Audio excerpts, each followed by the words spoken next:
El título, Extranjeros en búsqueda del sueño americano en Bocas del Toro. ¿Es una realidad o es una ilusión? No se escucha. ¿Cómo interpretamos lo que es el sueño americano? O el sueño, o digamos, también se le puede decir el sueño panameño, ¿no? La economía, vemos un ingreso per cápita en el 2011 de casi $7.500, un crecimiento anual elevadísimo, el primero para la región, el más alto en la región, y un Producto Interno Bruto de 30 billones aproximadamente para el 2011. También el sueño americano, digamos, se interpreta como un país, se ve, digamos, Panamá como un país con una estabilidad política y una relativa democracia. Estos son los temas, digamos, que atraen de alguna forma u otra a las personas buscando vivir su sueño. ¿Cómo vemos los panameños, o en los medios, la realidad del crecimiento económico en Panamá?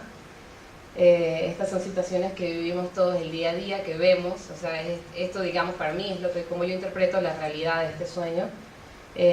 Algunos números que ya se han mencionado: 28% de pobreza, 11.7% de pobreza extrema, pobreza rural aumenta, y en los grupos indígenas aumenta aún más. Esto nuevamente se ve la realidad de este sueño, ¿no? ¿A quién se le está manifestando el sueño? Para mi trabajo en particular, traté de explicar o de entender esta contradicción entre por qué los extranjeros se estaban mudando a Panamá, qué estaban buscando, o sea, esta migración. Y ahora, si tengo tiempo, voy a discutir un poco de por qué no me gusta el término turismo residencial. En cambio, utilizo una definición un poco, supongo que sale de Europa y en Estados Unidos, que le dicen lifestyle migration, que es la migración de estilo de vida, que es una categoría que también tiene sus problemas, pero un poco para los efectos de mi trabajo me pareció más apropiada. En fin, utilizo dos temas principales, ¿no? Uno es la idea del acaparamiento de tierras. O sea, si estamos viendo al país, el que tiene enlace, esto es un ejemplo del mapa, digamos, de las concesiones mineras y de los diferentes tipos de concesiones, pero si realmente nos ponemos a pensar, un 25 o quizás 30% en áreas protegidas, otro porcentaje para las concesiones de industrias de extracción, si agregamos a eso las hidroeléctricas, y ahora, entonces, además, un fenómeno quizás un poco más pequeño en cuanto al impacto sobre la tierra, pero también, especialmente en estas regiones, una región de Bocas del Toro, lo que es Boquete, obviamente la ciudad de Panamá, en aumento todas las costas esencialmente, ¿no? Vamos viendo entonces que va quedando muy poco para los panameños. Y bueno, la pregunta es realmente, ahí vemos la discusión de cómo se manifiesta eso en cada una de las culturas. Esta lo saqué de la página web, del internet, diciendo, ¿no?, que este es el mejor tiempo para venir a Panamá. Y bueno, para los extranjeros será. Algunas de las preguntas centrales alrededor de estos temas conceptuales son, en términos del acaparamiento de tierras, ¿cómo se crea el mercado de tierras en Panamá? ¿Cuál es el impulso? ¿Qué está impulsando este acaparamiento? ¿Por qué está Panamá creando esas condiciones bajo las cuales entonces se crean esos impulsos? Y otra pregunta esencial, que yo sé que se trabajó mucho en CEASPA, con quiénes son los dueños de Panamá y ese tipo de lectura: ¿a quién le pertenece la tierra? Y bueno, yo estoy actualmente tratando de realizar un estudio de eso, y pues nada, me invito a que me apoyen las mentes expertas que tenemos aquí presentes, que me ayuden un poco a entender esa parte histórica y actualizarlo un poco más, ¿no? Y luego, entonces, en las preguntas centrales en los temas de migración: ¿quiénes vienen a Panamá? ¿Cuáles son los impactos locales de este tipo de migración?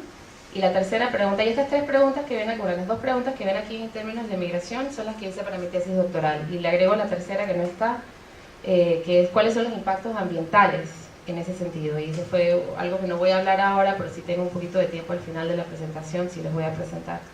En cuanto a un análisis que hice de cobertura boscosa y de cambios de cobertura boscosa en base a los cambios sociales que se están dando en Bocas.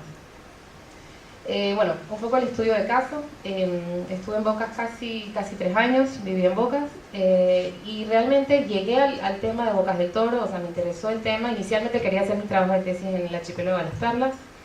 En ese momento me pareció que no existía realmente, no había suficiente información, desafortunadamente para hacer una tesis es un poco irónico, pero necesitas que exista ya información para poder realizar estudios. Entonces me gustó Bocas en el sentido porque obviamente es un área geográficamente marcada, con numerosos estudios sobre el tema, obviamente el trabajo de Stanley sobre la agenda ecológico-social, que realmente trae a la luz el tipo de problemas que estamos buscando, tratando de entender. Entonces son por eso digo, surgen de 2 puntos de vista el tema, ¿no? En el tema de los problemas se estaban notando los cambios demográficos y culturales, un crecimiento muy acelerado y desordenado además, una degradación ambiental, y ahí lo debería poner entre comillas, porque eso es por un lado, yo también propongo que es un poco un discurso, ¿no? Que se habla de una degradación ambiental que en la Tierra físicamente quizás no se está manifestando a la escala que yo tenía pensado al momento de comenzar mi tesis, y definitivamente que están prácticas dudosas y un poco extrañas, digamos, del manejo de tierras y del mercado de tierras, que al final realmente también creo que está marcando el tipo de desarrollo que se está dando en Bocas, ¿no? O sea, de alguna forma u otra al momento ha limitado el tipo de desarrollo que se está dando. En cuanto a las teorías, existen, como digo, me basé en el tema de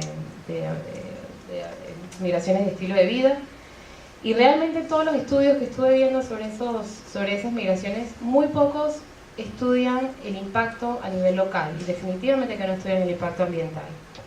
Entonces, en ese sentido me pareció justificar un poco quizás mi tema, porque ante mi asesor y el resto del departamento de estudios ambientales decían, pero ¿por qué entonces vas a estudiar a la gente que tiene plata? O sea, ¿por qué no estudiar a la gente que le hace falta, ¿no? O sea, que eso es usualmente lo que la gente trata de estudiar.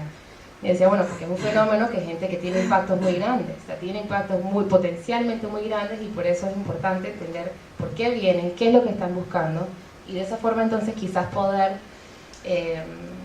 desde una perspectiva bastante local, digamos un poco orgánica, y desde un punto de vista también de políticas de desarrollo, entender qué es lo que está buscando la gente, y entonces de qué forma podemos ofrecer ese servicio, de alguna forma moderar, monitorear, para un resultado un poco más positivo, digamos.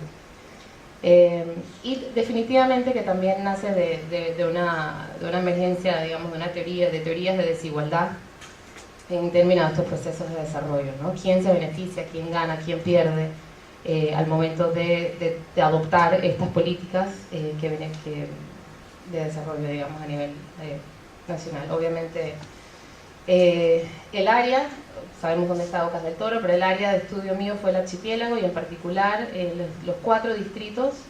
Dejé por fuera el distrito de Cauchero por el tema de que está principalmente en la parte de tierra firme, o sea que se sentían mucho menos, al momento de comenzar mis estudios, se sentían mucho menos el impacto de los residentes extranjeros. Vemos obviamente que con casos como el de Wild Bill, por ejemplo, que eso se dio precisamente en el distrito de Cauchero, de quiénes son estos migrantes, quiénes son los que vienen, ¿no? Tenemos muy poco control sobre eso.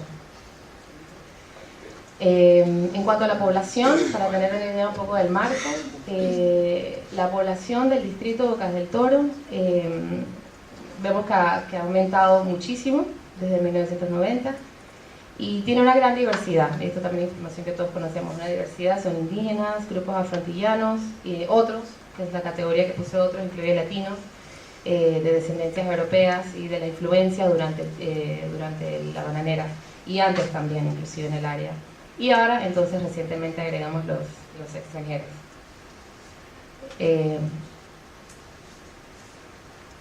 Esto un poco para presentar, bueno, esto me pareció interesante, esta foto histórica la saqué del libro de Clyde Stevens, que es un historiador, era un entomólogo de la bananera, aún reside en Bocas del Toro, Y fue una de las primeras personas con las que fui a conversar cuando llegué al archipiélago, porque bueno, y también me habían comentado que tiene una buena literatura en su casa.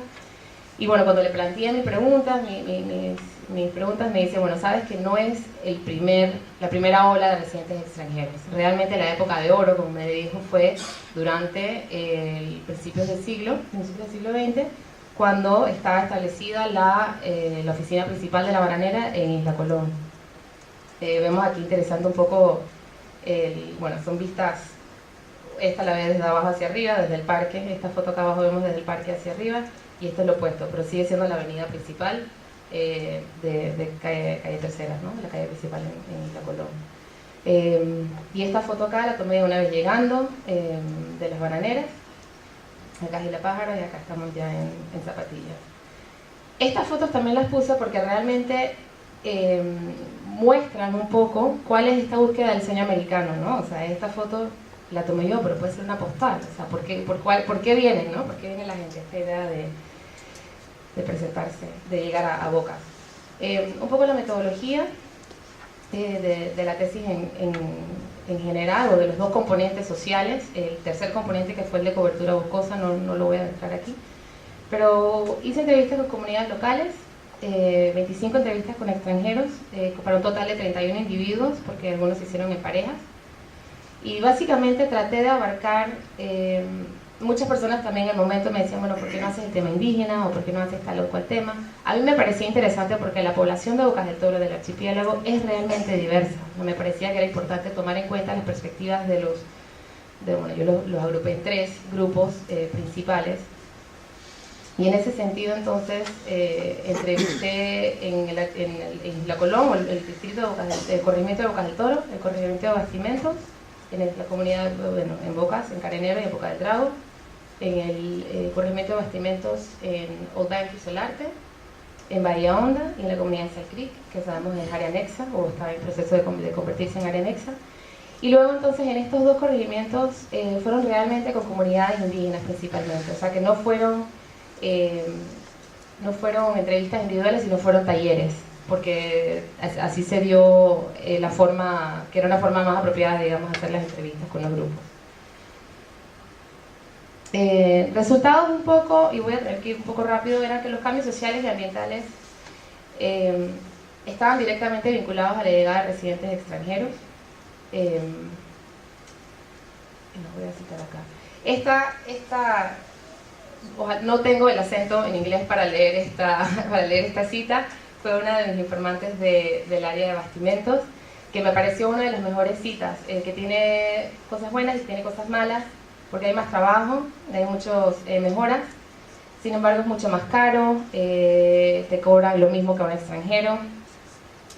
Otro tema otro de los impactos, digamos, eran los impactos de tenencia de tierra. Afectan a todos, pero específicamente benefician a aquellos que tienen conexiones económicas y políticas. Definitivamente que hay una mayor desventaja para los grupos indígenas, y realmente en el momento no se veía resolución clara. Y esto era para darte el ejemplo, precisamente aquí es donde se mudan las poblaciones Nove, cuando llegan a Isla Colón. Esta es la foto de la barriada de la Solución, que no sé cuántos de ustedes conocen el tema.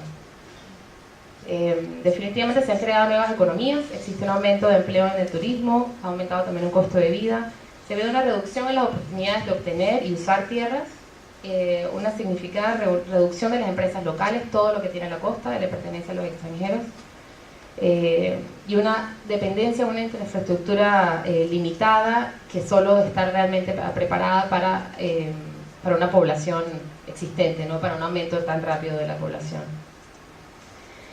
Cambios ambientales, realmente fue interesante, no sentí que había mucha receptividad a esa pregunta, y por ahí pude hacer entonces también el tema con imágenes satelitales, un cambio de cobertura boscosa, que es muy interesante.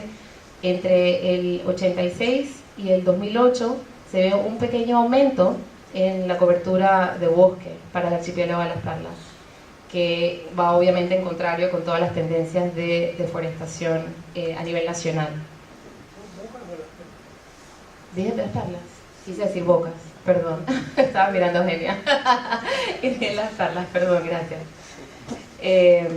Pero realmente se ve era que la preocupación por el tema ambiental era una preocupación inmediata, o sea, algo que estaba out of sight, out of mind, ¿no? Si no lo ves, no está pasando.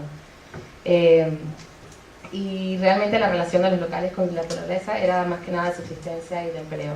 Entonces los dejo con una pregunta. Estas diferencias de percepción de los cambios, ¿cómo se ven reflejadas realmente entre los extranjeros, los afroantillanos, los indígenas y otros panameños? Y estas son algunas preguntas de trabajo a futuro, que si alguien quiere colaborar, estoy feliz de hacerlo.